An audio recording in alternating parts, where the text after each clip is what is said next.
Yeah, 2 minutes. So if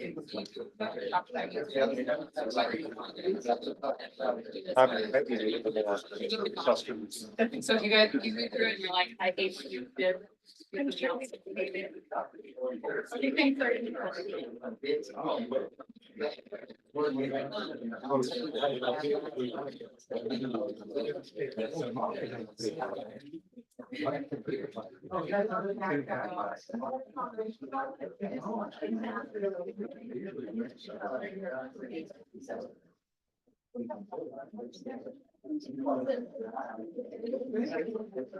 Maybe a little.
Okay, it is 7 o'clock and I'd like to call this meeting to order. What's the date? It is the 25th of July. Wow. Where'd the year go? Anyway, I'd like to call. Oh, Sorry. I would like to call this There you go. meeting to order at 7 o'clock on July 25th. And we will start with. I always have to look. Call to order. That was me. A roll call. That's what we'll start with. I'm on it. Commissioner Orsi, Here. Commissioner Scobie, Here. Vice Chair Jerkowski, Here. Chair Slothauer, Here. Commissioner Norman, Here. Commissioner Frey, Here. Commissioner Starbuck. Here. Everyone's present. Okay, have all the commissioners read the minutes and from last meeting? Yes. Are there any objections or additions? No. Then the minutes from the last meeting stand approved as written. Okay, we were going to have a public comment. And these are for any items that are not on the agenda. You can have up to 5 minutes to speak about, again, something that is not on the agenda. So would anybody like to speak? Would you state your name and address, please? Robert Arnon.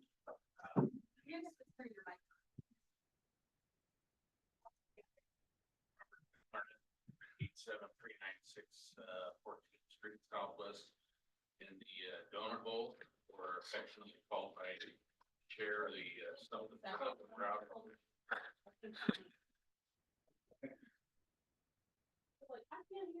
There we go. Try it now. Hello. That's it. All right. I spoke at a meeting here before and was hoping to get some movement from the board for us people in the donut hole. Some of the things that we want is communication. In the manager's report with our bill, our electric bill, we could get some notice of what you guys are up to as it regards to the donut hole, such as the grant process you guys are involved in. This is the stuff that relates to our property and the use of our property. I had asked specifically on my property and another property to have some interaction with the planning director and sent a letter to Mary Nichols and to the board asking to have a meeting.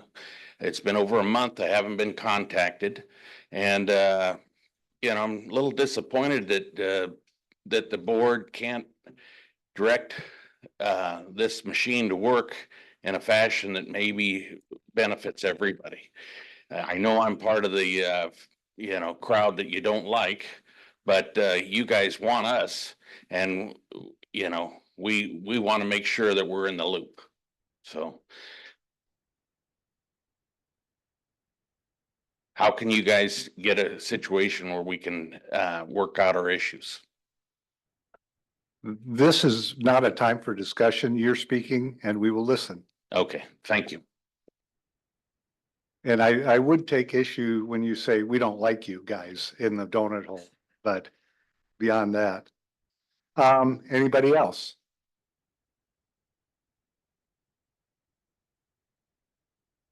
Okay. So we are going to move on to deliberation. Again, this is not a public hearing, so we are not going to accept comments from the audience. This is a deliberation only 24-007, request for approval of a conditional use permit to reconstruct an existing church, Holy Trinity Catholic Church at 355 Oregon Avenue Southeast in the city of Bandon. Do we have any discussion? Commissioners? Tom? Mr. Chair, I'm wondering if we might get an update from Director Nichols in terms of what's changed between then and now. Would that be appropriate? Pull your mic down a little bit. I'm happy to if you'd like an update. Is that Sure. appropriate? Yeah, okay. So I'll just remind everyone maybe how we got here. So last month you held a public hearing to consider the request. You did take public testimony. During that public testimony, a member of the audience requested that the record be left open. The ORS 197.797 says that when someone does that, the Planning Commission has the opportunity to either continue the hearing to allow for additional evidence and testimony, or they can just leave the record open. We refer to it as the 777 rule. How it works is after that initial evidentiary hearing, the Planning Commission leaves the record open for 7 days for anyone to respond to anything that was put into the record during the Planning Commission meeting. Someone during that first 7-day period can also request that there be a second 7-day period to respond to anything put in during the first 7-day period. And then the last 7-day period, the applicant has the opportunity to rebut any of that public testimony. So that's sort of exactly what happened. During the first 7 days, we did receive some additional public comments. We also received an additional request to keep the record open. During that second 7-day period, the applicant did submit additional detail about their lighting plan, which is provided for you. The most, I think, significant change is that the site initially had 7 light poles with 21 lamps or heads attached to it. They're going down to 4 light poles with 4 heads. They've also provided additional detail on what the fixtures and the sort of shielding and the motion sensors. What will happen is they'll replace all the fixtures with night sky, full cutoff lighting, reduce the height of the pole by 2.5 feet, provide shielding control at the north and south poles, remove decorative globe lighting, and remove the south pole and install motion sensors with dimming to 50%. That's my encapsulation of it. There's more detail there. And the record closed on July 11th, so we haven't received anything since then. So we did put together for you just a brief staff overview of this and some draft findings for your decision tonight. Let me know if you have any other questions. I have a question about one of the changes, and that is number 7. And that's the dimming to at least 50%. What does at least mean? Do you dim it by 50% or is it? We can't, there's no new Oh, testimony, so I can only answer for you things that are in the record. Correct. So your decision is based upon what is in front of you tonight. There is no additional commentary from Okay. pretty much anyone at this point. It's up to you. Okay, just a second.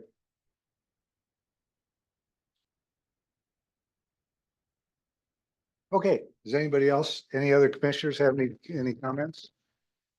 Observations? I would observe that, I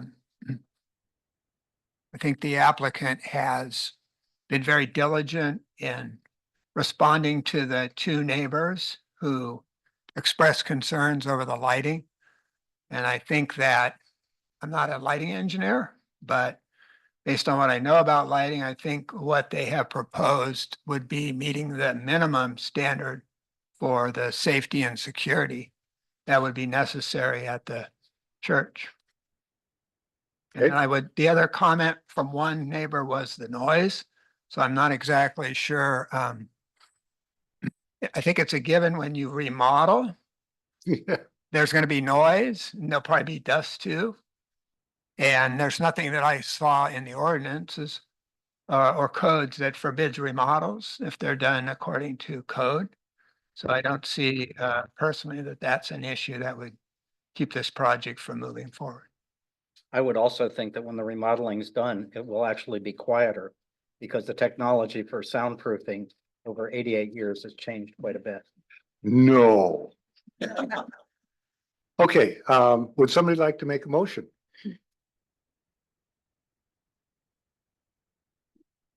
Let me find the wording. I move that we approve the application with conditions as stated in the document. Sorry, your motion also has to include adopting findings. So if you don't mind just amending it to say that. You Adopt can say as amended. as amended. Yeah, Second. okay, all in favor? Do you want to do a roll Oh, we should probably do a roll call on this one. Okay. Commissioner Orsi. Yes. Commissioner Scobie. Yes. Vice Chair Jerkowski. Yes. Commissioner Norman. Yes. Commissioner Frey. Yes. Commissioner Starbuck. Yes. All right. Sounds to me like the ayes have it. And so the motion to approve with amendments is has carried. So now we can go on to the next thing. Great, and I'll just clarify, so we will go ahead and the planning commission adopted findings tonight, so they approved it with the conditions that were listed in the addendum staff report, just slightly amended. And we will send out the notice tomorrow, so anyone who participated in the hearing has the opportunity to appeal to the city council, if they choose. Okay, Thanks.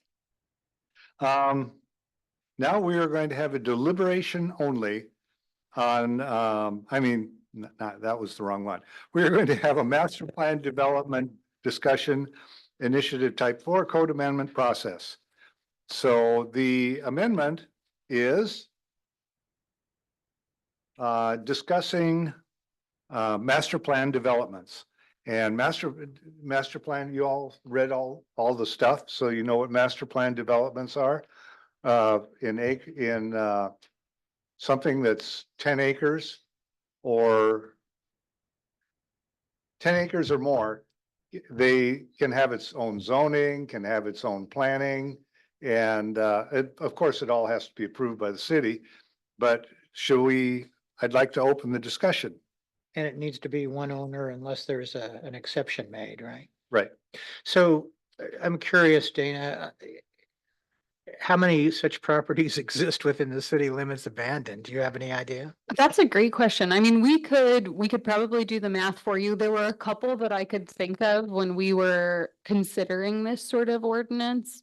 There is a site that south of Harvard Street Apartments that we frequently get requests on to build workforce or affordable housing projects, but unfortunately, the rigidity of our zoning code and our street standards makes it really challenging to make something happen out there. Also because that site has some wetlands. It also has some sort of funky infrastructure issues. So for that reason, that was the site that that was sort of the inspiration for this, just because so many people have diligently tried to find a way to develop housing there and it just hasn't worked out. So there's that site. There is the aquaculture site that is zoned heavy industrial right now, where you've already sort of discussed some of the possible uses that could go there. There is the school district city site, the workforce housing project.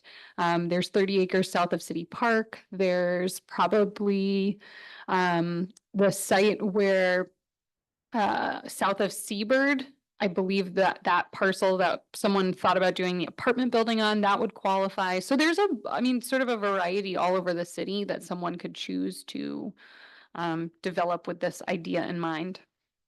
Thank you. Yeah, that's just off the top of my head. There's probably more out there. Well, that would include that site on 20th. Mm-hmm. Okay, Yes, that could include that as well. all right. Yeah, so and I think if I can give you just a brief overview of the idea of it, and sort of why this is different, because one of the questions I got from our city manager when we talked about this is how is it different than a planned unit development, which is already in our code. The planned unit development is very prescriptive. It's also a way to provide flexibility to folks who are trying to build housing projects that might incorporate some commercial. But again, it's pretty restrictive. It's pretty like you can exceed some of the standards, but only if, and there are a lot of parameters around it. It's also only a type 3 quasi judicial decision.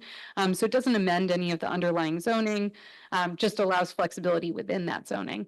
There's also a requirement in that particular code that we've heard is challenging for folks, that when you provide more than, I believe it's either 25 or 35 residential units, you also have to provide a community building. And when we're looking at providing affordable housing, often it seems like every dollar counts in order to make that project more affordable.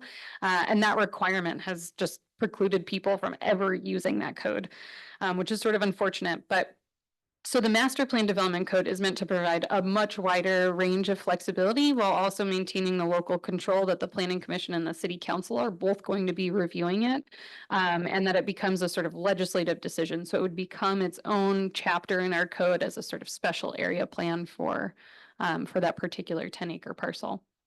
So it is also, I guess, in the same sense, it's more complicated on the back end. There are probably times that it might require like a zone map amendment and potentially a comp plan amendment if there's some sort of contradictory use proposed. And that's something that you can then choose to review and deny if you feel like that's too much of a change. I have a question. Sure. Would that, I was thinking about that when I read it, was if somebody came in and said, you know, we're gonna zone this commercial and this on our 10 acres, then first of all, it would have to meet the minimum, the standards for zones. I mean, you couldn't say, yeah, you can build tar paper shacks here. You I know, mean, no, you couldn't do that. But yeah, you could set the standards. I mean, that's where the Right. flexibility comes in, is the applicant's getting flexibility, but that also means the planning commission can impose what they want to see. okay, and the other one Or the city that you council. said that it would end up as a section in the code. Would that then have each zone its own zone description as opposed to separate from the zone descriptions for the city? So it could be thick. It could be, I mean, it could be thick. How I've seen it done, and I think this is a great thing to think about, like what the ultimate final product is. I have seen some where the actual zoning code provisions are a chapter in the code and they relate to a special sort of guidebook outside of that that has, you know, Okay. sort of like what are the architectural standards and what does this stuff have to look like? But that the more prescriptive standards are in the code, the conditions of approval or the criteria for approval, that sort of thing, those are in the code. And the setbacks maybe and the height, that's all listed in there, and some of the more design focus things are elsewhere. But it might also, like, I think in addition to zoning code provisions, the chapter could allow for a different standard of street construction or a different, outside of what our current city standards are, as long as they were approved by the city engineer, which is another item that we've sometimes struggled with, where the city council just continuously provides exceptions to street standards because they're inappropriate in certain areas. So that's And- another route, and that may not be in the zoning code, but might be referenced in a design guide. And things like townhouses and stuff like that that aren't currently acceptable in R1s would be, could make them. Yeah, I mean, our code right now, again, is really, it's challenging because it doesn't have any provisions for middle housing, which is like anything between a single family dwelling and a giant apartment building. But it doesn't, I think the way that our code and our comp plan are written, it doesn't preclude those uses from existing. They're just not written in there, and there's no standards for what they should look like or, how they should operate in our community. So that's another opportunity to put in a more creative housing choice in your zoning plan. It's interesting. Any more comments?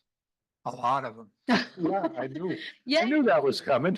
When, I think I brought it, I know I brought it up at the planning commission. I believe I brought it up on more than one occasion at the city council meetings.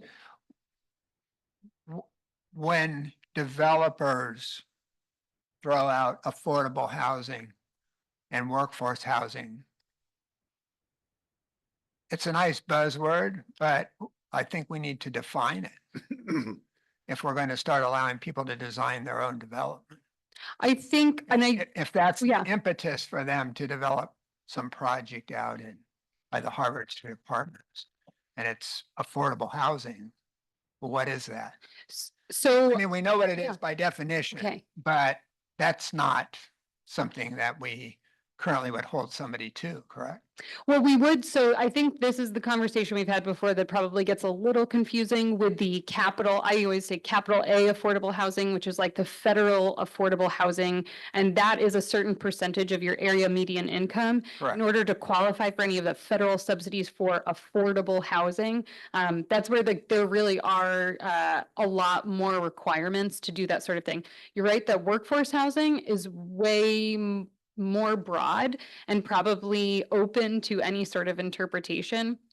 I mean, we've had this conversation internally that, yes, totally, people who probably could be in an affordable, capital A affordable housing complex. There's that sort of range of people who need housing, but there's people who fall outside of that range who would still be considered our workforce, who still don't have anywhere to live. But that's where I think some places are getting really creative about how they, like what sort of deed restrictions or conditions they place on new developments to require that the folks living there live or work in Bandon, or work in Bandon because they would live there. Or have some certain income requirement, and I think the options are unlimited, that you could put into the approval of any sort of master plan development. But a master plan development, as you provided us with an example, that doesn't necessarily have anything to do with affordable housing, right? So a master plan development doesn't have to. Right. The way that it's written is that, and I've come up with these based on our last conversation and other codes, that we have sort of public benefits that we would receive out of whatever the master plan development is. One of them is encouraging housing options that meet a wide range of needs in our community. So we could say that's affordable housing, or that's workforce housing, or that's whatever, but a master plan development doesn't have to include affordable or workforce housing. So if I have 10 acres, I can stick 20, McMansions. not McMansions But you necessarily, could. three level shelters that cost $1 million a piece. I can do that. In the master plan development, but you don't have to approve It that. has to be approved by the Right. planning commission. Yeah. and city Understand. council. Yeah, so, and they would have to prove some sort of public benefit. So the city would still have to get something out of the deal, if that makes sense. Well, I could just say, well, you're getting property taxes out of the deal. Well, then we'd give them our whole spiel about how we have really low property taxes. Doesn't buy us much. But they would have to choose one of those public benefits and make the argument. And I will remind you that the burden is always on the applicant to prove that sort of thing. And that's where they have flexibility, but the planning commission and the city council have control to say, that's not a public benefit for us. We're not going to accept it. Is there an appeal process if we were to deny a master plan? development? Sure. Yeah. So I mean, ultimately, Can it go up to Luba and beyond? it could go to Luba because it's a legislative amendment, so it's still in that sort of sphere. Do we have any examples of cities that have master plan development that have denied someone and it's been taken up the steps? I'm sure we could find one. The city of Bend, the city of Cottage Grove, some cities in Washington already have very similar codes, so I can check the Luba files and see if anyone's had something. However, if under our current plans, if they didn't meet our standards, there would be no appeal, basically, correct? Well, that's, Like I these mean, people that want to build out by Harvard Street Apartments, but apparently I guess it's not profitable enough for them to do it under our current zoning and requirements. But if they didn't meet those requirements, there's no appeal to that, correct? To Luba, for example? for how our code currently, Right. yeah, no, you can't appeal that. But I do just want to clarify, it's not that the project wouldn't be profitable. It's, and maybe that was a bad example because I didn't provide you with enough detail, but it's an historic plat where all of the lots are 25 by 100. So the lots are pretty small. And you could get creative putting something there, but in order to develop it, you'd have to do a whole replat. And then you'd be stuck with all these 5,400 square foot lots where you couldn't necessarily build more compact housing. So that's where our code is challenging because it's super rigid.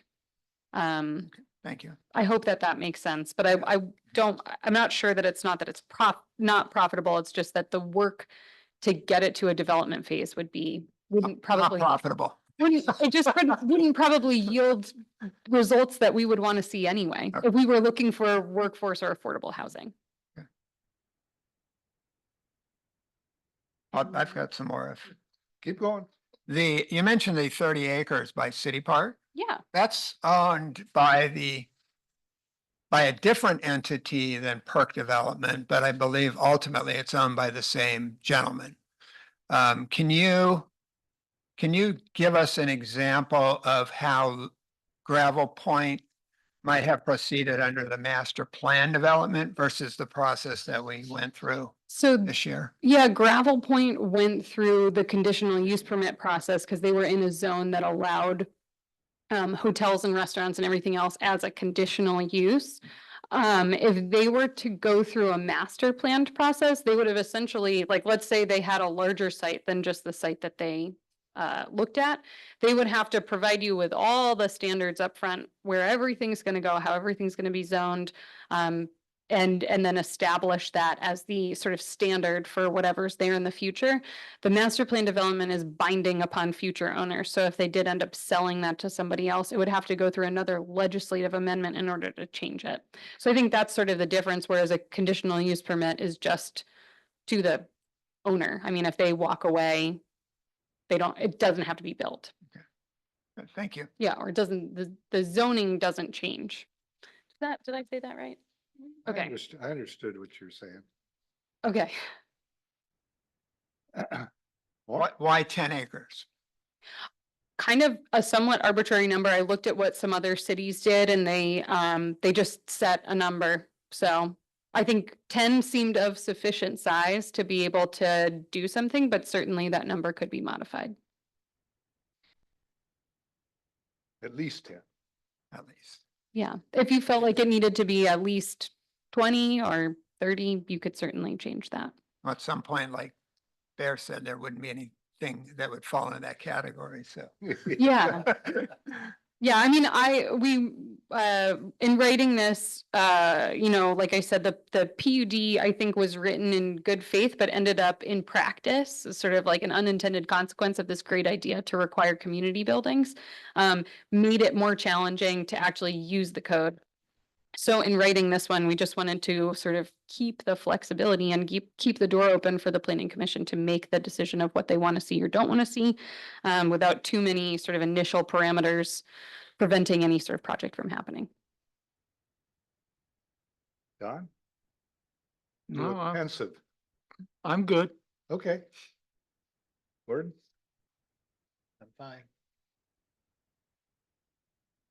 Okay. Gabby? I'm good. You've obviously looked at a lot of codes from other cities. Is this modeled on a lot of those?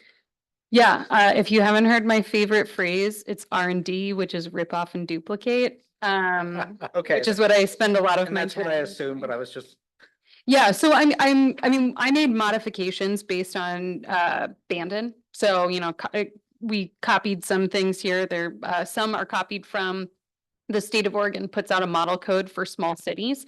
And so a lot of the sort of process parts of it are modeled off of that to make it easier for us. The public benefits were what I thought people here would like.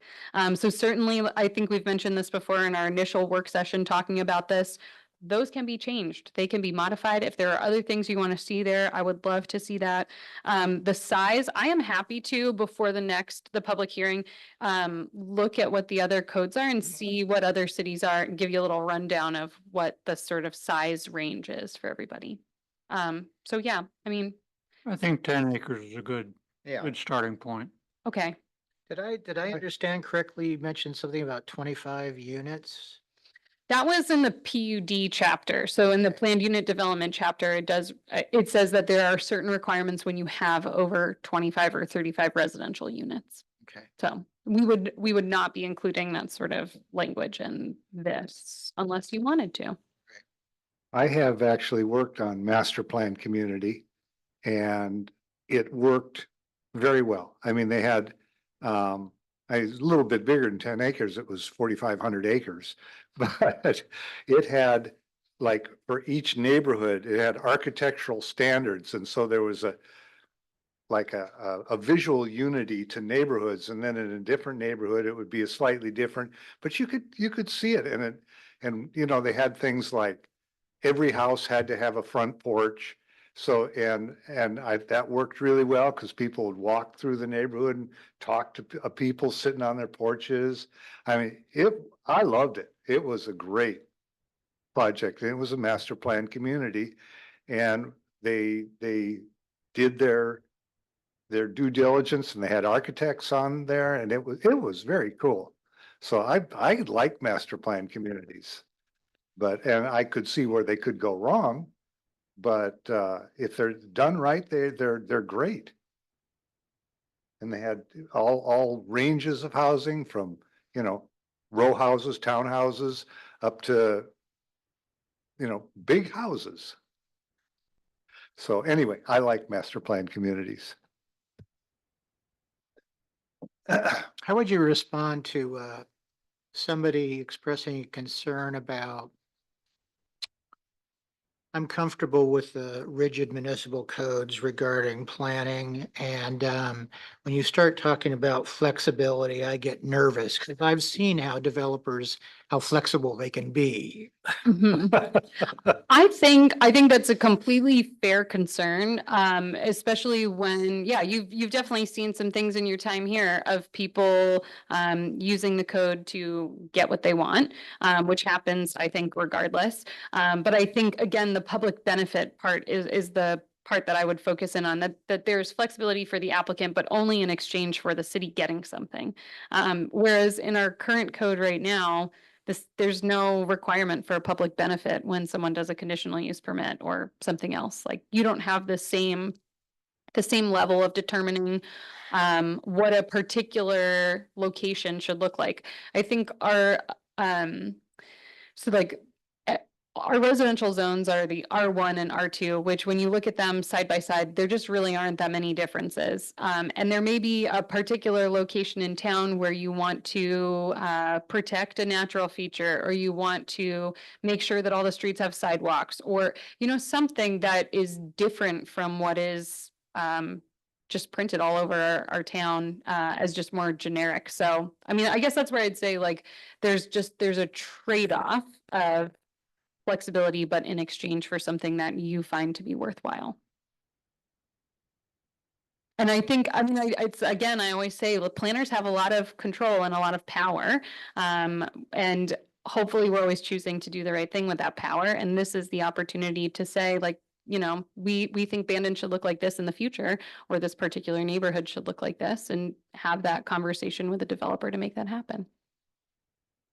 So, yeah, I mean, I'm trying to flip your fear into like freedom. The So, freedom to choose lots of different amazing things. so I might come to the planning department with my little 10-acre plan. Yeah. And the public benefit is going to be all the streets will be gravel in order to accommodate drainage Mm-hmm. during our annual rainfall year. I think if you talk to our public works director, he would not find that to be a benefit. I don't think so. But I understand what you're saying. I think people can propose whatever they want, but this is the opportunity for the city to say, well, we don't want that. Which you can't do with a conditional use permit, and you can't do with like with just a rezone, you can't set those specific standards. You would just be rezoning from R1 to R2, which again is not a huge change. If you wanted to allow more housing. That's just an example. Now, if you change that to permeable road base, you'd have an issue, you'd have a go at it. Mm-hmm. You might, yeah. Right. So, I mean, yeah, I know what you're talking about, but Yeah. it's possible, but anyway, like I say. I think, yeah, just to reiterate though, like this is where the city or the planning commission, you would have greater control in what neighborhoods and communities are looking like on a one-on-one or like a, yeah, one-on-one basis versus like everything in the city has to look or have the same standards. Cause I think that's probably not always reasonable, right? Like different areas have different constraints or opportunities.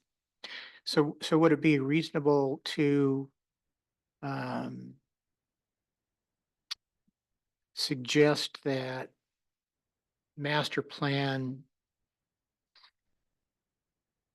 code, the proposed code, that it might also include a list of 15, 20 items that the planning department would consider to be a public benefit for Bandon, as opposed to public benefit for Bend, Oregon, which is an entirely different animal. Right? Yes. Yeah, so that's where under the purpose section, so the first thing on that first page, there are 9 potential public benefits for you to consider. See, I've already forgotten what I read, apparently. But yeah, I mean, so those were more specific to Bandon than other places, but they could be further modified if there were things in Bandon that we felt like were worth preserving. If y'all loved gorse, you could put something in there about gorse. Toss something out. I beg your I'm pardon. joking. So what are one or two of the 9 items on the list? Oh, I can probably Sure. encapsulate them. So preserving some sort of natural feature like open space or wetlands, or allowing an innovative planning or encouraging creative building design, encouraging housing options, transportation efficiency, environmentally sustainable development, something like kind of to your example about gravel. We've had a lot of questions about stormwater management and what sort of systems might be allowed. Our city engineer, we only have, the sort of regular, like your stormwater goes into our gray infrastructure pipe and goes somewhere. But other cities have adopted bioswales and other sort of infiltration systems. So we could allow that sort of development or infrastructure to be used on a large scale basis as part of this. Promoting economic development or diversification of a local economy. If there was some sort of job creation or expansion opportunity, I think of the aquaculture, like that's a good example of something that, could be in this sort of thing. Provide greater certainty about the character, design, density, or functionality of a residential or commercial development. Again, that would be more prescriptive about what buildings should look like. So right now, the only requirement that we have is that you have to have some architectural features like mullioned windows or gables. But you could really get into what color should the houses be? How should the building massing look? Like, should there be front porches, whatever it is, and require that sort of thing.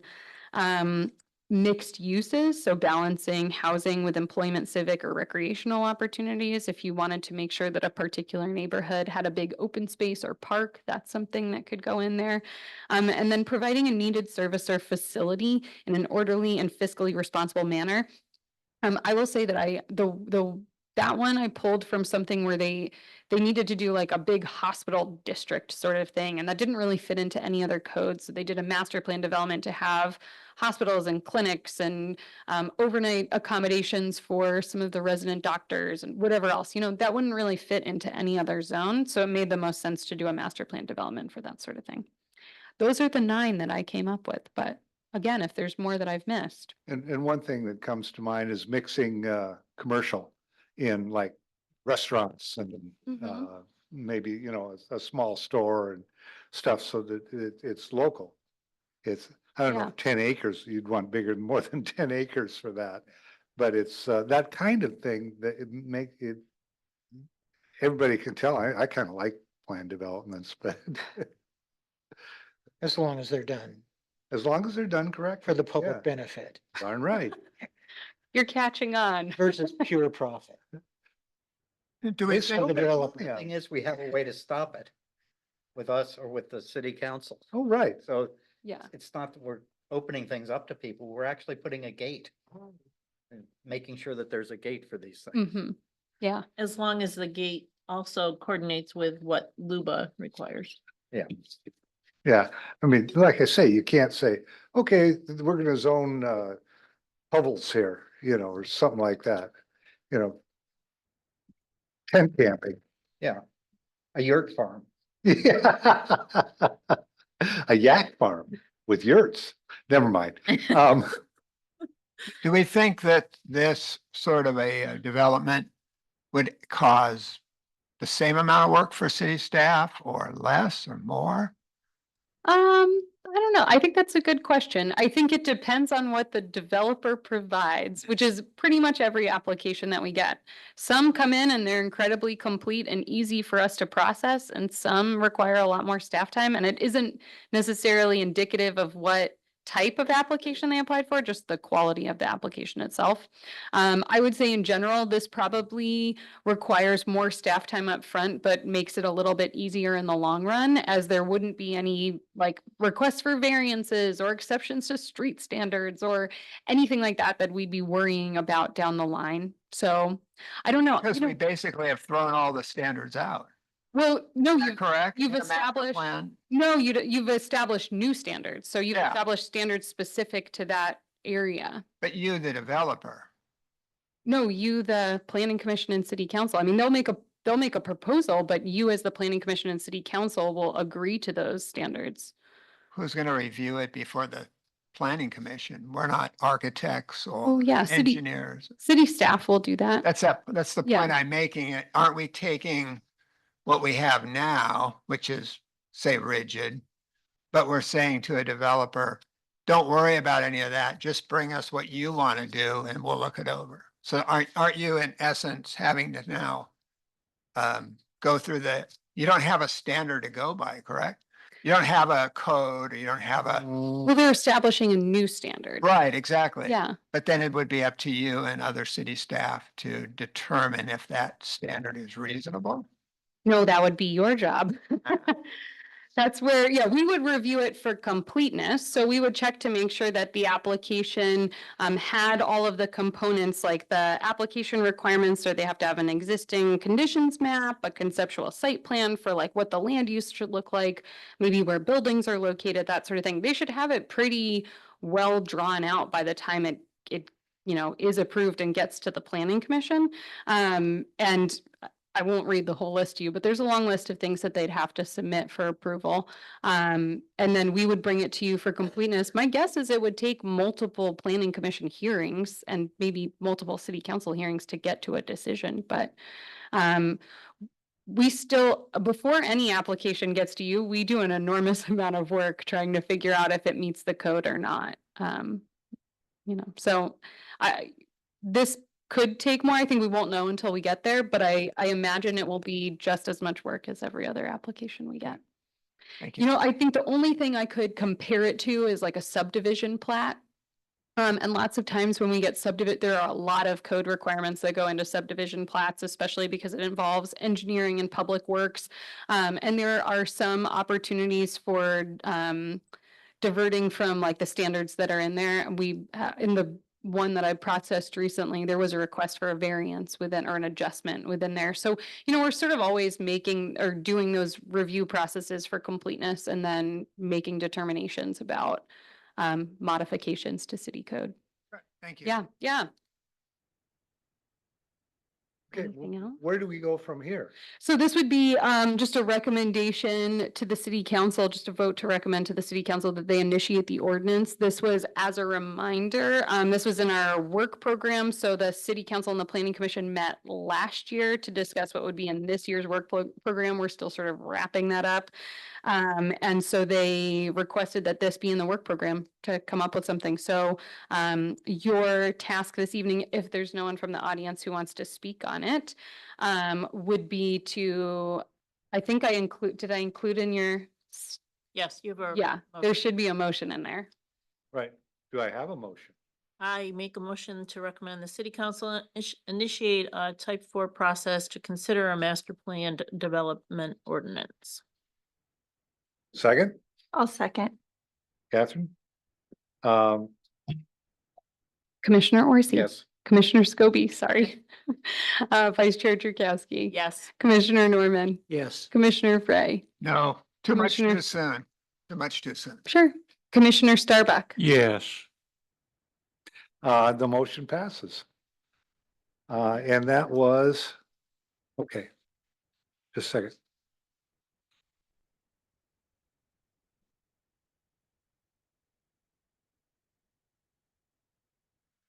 Okay.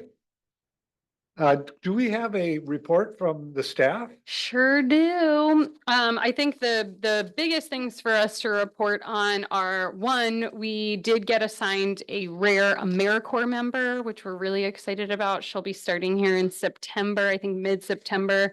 And then she'll be with us through July. The projects in her work plan are to update the citizen involvement program, to do the architectural review overlay zone project that's on our work plan this year. She does have a background in architecture, which just happens to be very helpful for that. And then I'm forgetting her. Oh, and then the third one is the city park master plan, which we did receive a grant for to complete. So those are her three big projects. The other things are thank you to everyone who came to our movie screening last night. I hope you enjoyed it. The film, for those of you who weren't there, was called An Oregon Story, and it provided great historical footage of the origins of the Oregon Land Use Program. It is available to view online, so if you type in An Oregon Story, you can find it. We are also next week, we are hosting meetings with the business community in Old Town to talk about that Old Town streetscape plan. We're just having sort of a focused meeting with the business owners to go over the plan that everyone reviewed at the library, but just to get a little bit further detail before it goes to the city council. Trying to think if there's anything else. I think that those might be the two really big things. Does anyone have any questions based on what was, oh, the other thing is the new permit. So you all got a copy of that from Nikki. So we are moving to, and it's been in your planning department report for a while, but it took us took us a long time to get here. We're calling it the residential development permit application. It combines for those building single-family dwellings or duplexes, the planning and public works components of the application process, which before got really confusing for people. So they would get their approval from us and then they say, great, I'm going to go build, and wouldn't realize they have to get a public works permit and a fill and grade permit and might need to do engineering review and need to get a building permit. So we have revamped the process, revamped the forms again. I'm sorry for those of you who have to use our forms and they've changed again. But we really do hope that it makes it a lot easier. It's sort of now a one-stop shop for new single-family detached dwellings. In partnership with our update, the finance department is also updating their online permit payment portal. It's a good, say that 3 times fast. To make it a lot more clear about what fees you're paying upfront for both our project and then for the residential development permit, and then any sort of new fees that you'd be paying for new utility service. So we're excited about it. I think it looks really good. Thank you. We made the font bigger because that was one thing I heard, that we never provided people enough space to like write their email out or something. So it's all enlarged. And that's it. Any questions for me? Let's Yes. see. Okay. Yeah. Something that came up earlier, and I don't expect the planning department to necessarily know this, but the 48 unit apartments that were approved back in 2021, I believe, south of Seabird, and there's acreage for sale there. Do we know if that is the acreage where those apartments were? Yes, I believe it is, I only couldn't because tell from the map if it was. It includes that. I saw it on the internet today. Okay, That includes that lot and that entire field behind it for sale for 2.5 million. holy smoke. yeah. Okay. Yeah, but so I think it's the same, it's that one, and like Bear said, there's a second lot, so it doesn't look quite the same as when we approved Right. the 48 unit apartment building, because it includes more. They never got going on their financing that we knew of, correct? Was that seemed to be, because I think it was right about that time the Yeah, interest rates started to climb and there was issues with, Wasn't it Materials. COVID also? It just didn't pencil. it just Let's- didn't, it was just didn't profitable. pencil out. Yeah, that's the summation of today's conversation. Yeah, my understanding, and I'm trying to remember back, I don't think that they received zoning compliance. I think they were missing some items. So you reviewed and approved a conditional use permit, but when it got down to the development part, I don't think it got approved because they were missing some stuff, and then they were working on financing, if I remember correctly, and so it just kind of disappeared. And do we know whatever happened to those gentlemen that had the proposal over by Wilson's Market? I know their unit is still there, the little, Yeah. have we heard anything from them or? Yes, they have an application in right now to do a partition of or to do a property line adjustment, to potentially change the design of what they had earlier proposed. So they did submit an application, that we did approve for a fourplex, but they withdrew that application and now are reorienting the property lines to make 2 lots. Okay, And we haven't received an application for what they're gonna do on those 2 lots, but I think maybe a similar. Oh, we did receive applications. Okay, so each lot would have a single family dwelling and an ADU. and an on it. ADU. So same number of units, different configuration. Okay, thank Yeah. you. Super. Anything else? I love how many questions you have. It makes me Yes. feel needed. If you want to watch the Luba Oh. Gravel Point, what is the date and time? Well, I will send you an email and Shayla might know. So thank you for bringing that up. I did have that on my staff update and I forgot. So the Luba, they are three referees. Oh, The hearing is on August 20th at 11:30, and we'll have to send you the YouTube link. We do have a YouTube link. yeah, it's a public YouTube channel, so I believe Yeah. anyone can watch it. I think if you just search like Luba YouTube, you can find it, but we'll send you the link to it. You can, I was very interested because I'd never seen it before, but they have, they're all about 30 minutes long and they have videos up there of all of the Luba hearings that they hold.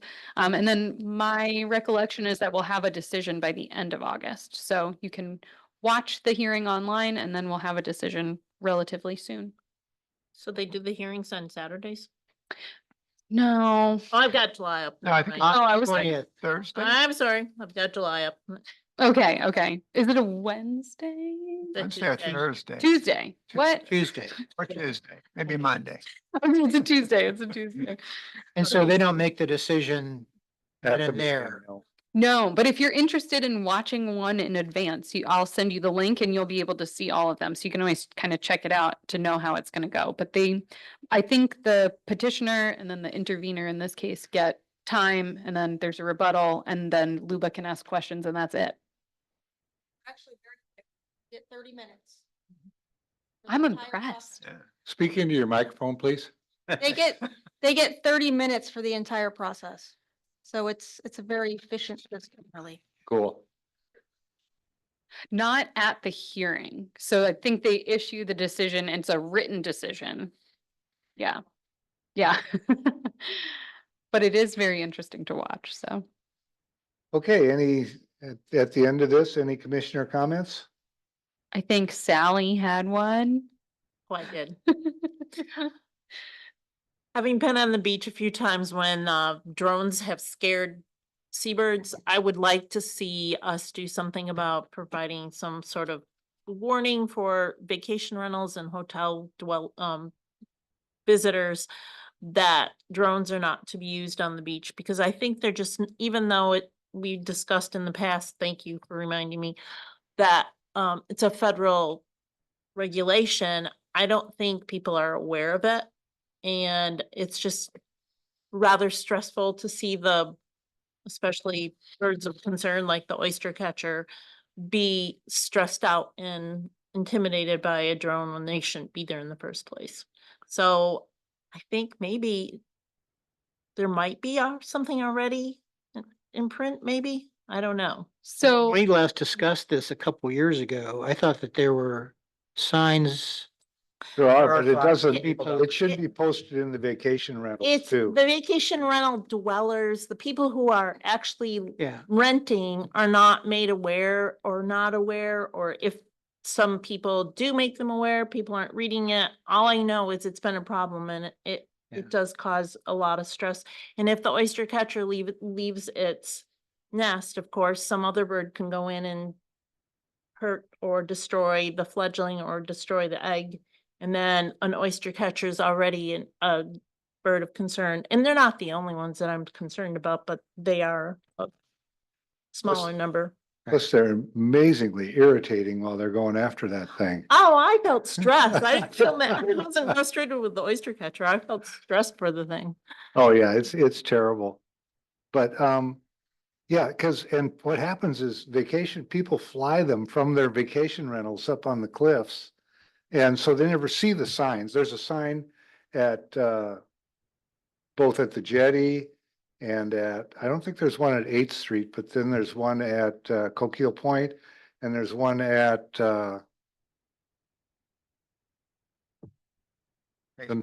Face Rock. And so they're there, but if you're flying it from your vacation rental, you don't see it. So I think it should at least have to say it in the vacation rental rules that they post, because it's pretty important. So I'm pulling up the exact language, but this is what came up when we updated our vacation rental dwelling code. I can't remember if it was this last time or the time before, but there was a request to put in information about drones. And then I think there was another request about something else. And instead of being explicit in our code and saying, these are the only pamphlets that you have to have in your VRD, we put something in there that said the city manager can require that some sort of pamphlet or information be posted in any VRD so that whatever the issue is that we're having at the time, we can do that. So my suggestion would be that if this is something that you think is valid, that someone should create a brochure, someone who's more knowledgeable about drones and birds than I am. Or maybe check with Sea or Fish and Wildlife first to see if anything already exists rather than reinvent the wheel. Yes, I think that's a great idea. And then if the city manager approves it, then planning staff can mail it out. So maybe we'll, if anyone who's interested will look for a brochure between now and the next meeting, and then we can look it over. And I'll put that for next time. Yeah, but having it in the rental units makes perfect sense, that it be posted somewhere. Mhm. And in addition, the city of Bandon Police Department might want to get a patrol drone. Ooh, a patrol to drone, Which- over drone Which their could- drone. Which would include the ability to shoot down. That's all- one I like. We'll pass along your suggestion. I have a feeling I would love that. No, I'm just. Yeah.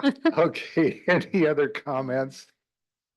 Oh, I just want to say, No, you've had yours. I'll retract my shoot down the drone. Okay. Thank you. So, but, back to citizen involvement. So, after the film last night, I was trying to think about, various ways, and I suggested at the last meeting, for example, that where we had a pretty full room. And then when we moved to the citizen involvement, committee, I mean, everybody left.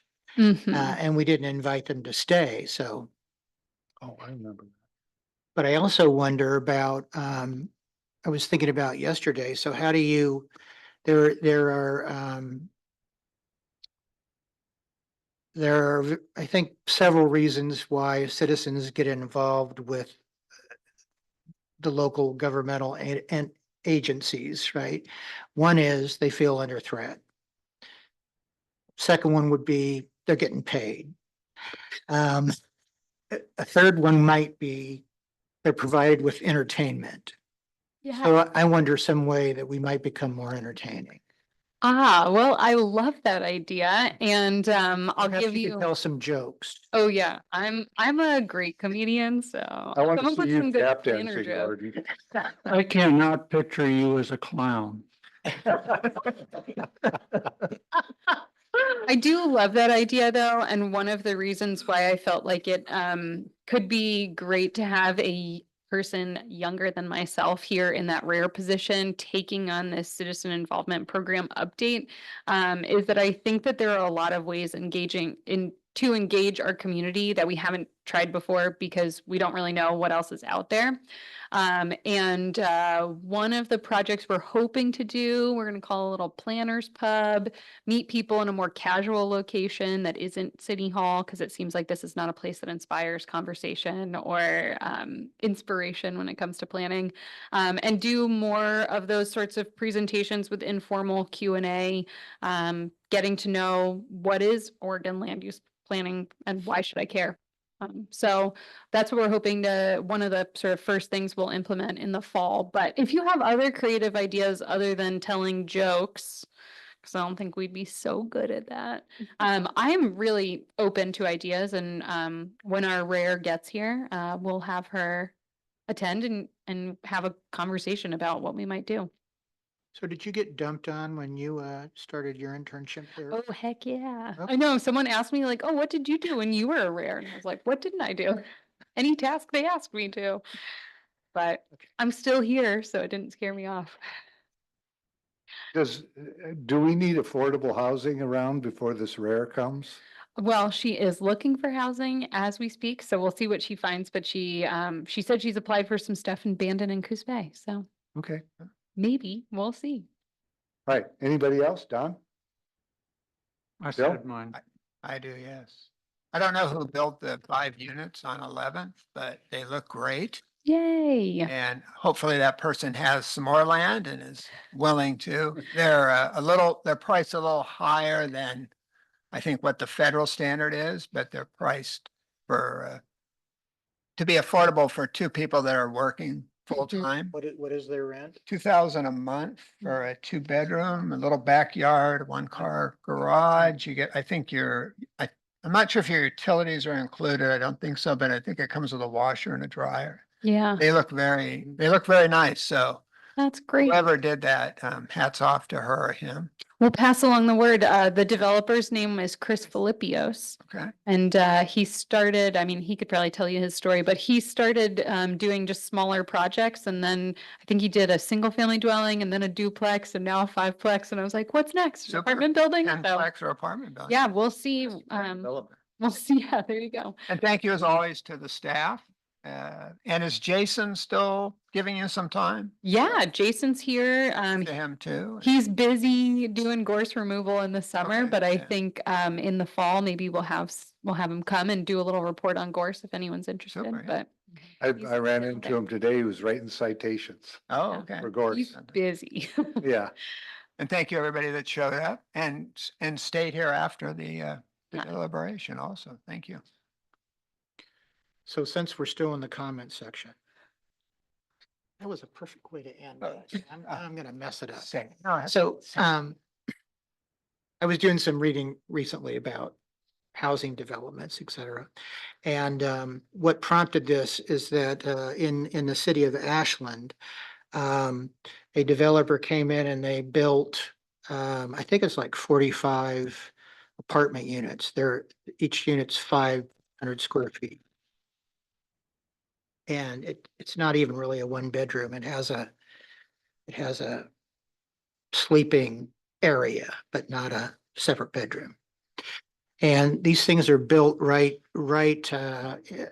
almost on the Southern Oregon University campus. And they're renting for 2,500 a unit, which is far beyond many people's ability to afford, including college students, except for those that are attending SOU from, really expensive countries abroad. At any rate, so this event caused me to start doing a little bit of reading, and I came upon apparently some strategies where you have corporate developers that come in and they'll build something, and they don't even necessarily have to rent it out or anything. It's just there as a large tax break. And I throw that out there simply because this sort of thing goes on more often than we would hope. And it's just something for us to be conscious of in terms of developers demonstrating high levels of flexibility when they're doing projects. Is there a legal way of stopping that? I don't think so. They bought the land and Yeah. they built it. There's no, So I'm I not don't sure. think there's any obligation that they have to rent stuff out. So we really have no control is what you're saying, so. Well, I don't know. You'd have to leave that up to our city attorney. Oh, we have a whole bunch of work for you. Catherine? No? I'm attending a meeting next month about funding for regional trails. And specifically, I'm gonna be talking about bike trails and pedestrian Cool. walkways. Cool. So if you have any ideas, Cool. Many. Where's your meeting? I think it's in Coos Bay, but I'm not sure it said it in the email inviting me. There was a Oh, link that I can find out eventually when they posted it. Is it the transportation, like the ODOT Transportation Roadshow? It might be. Yeah, okay. I maybe should have told you about that. That's happening in Coos Bay and anyone can go. There's an open public comment period. But I'm not sure. There might be a more There's a specific. roundtable and a public comment period. Yeah, so ODOT every 4 years, I think, when they do a new transportation package, they do what they call a road show where they go around to cities throughout Oregon and sort of take in public comment about transportation issues in the area. They generally do some sort of tour. I think this year it's in Coos Bay. And then they just listen to folks. They do a Trails roundtable. Coalition that asked me to. Oh, cool. Well, I will be interested in hearing more, so perhaps at the next meeting you could report back. Okay. Okay. and I have something that doesn't have anything to do with anything, but we were informed that Sunday morning on CBS Sunday morning, there will be a segment on Circles in the Sand here in Bandon. I mean, it's national, but they filmed it here in Bandon during Circles a couple of weeks ago. Anyway, so if nobody has anything I saw else, the camera on you at one point. I doubt that they'll make the cut. But anyway, I think it'll be fun. That's it. I adjourn this meeting. I modified my I won't be here next ballot. time. Darn it.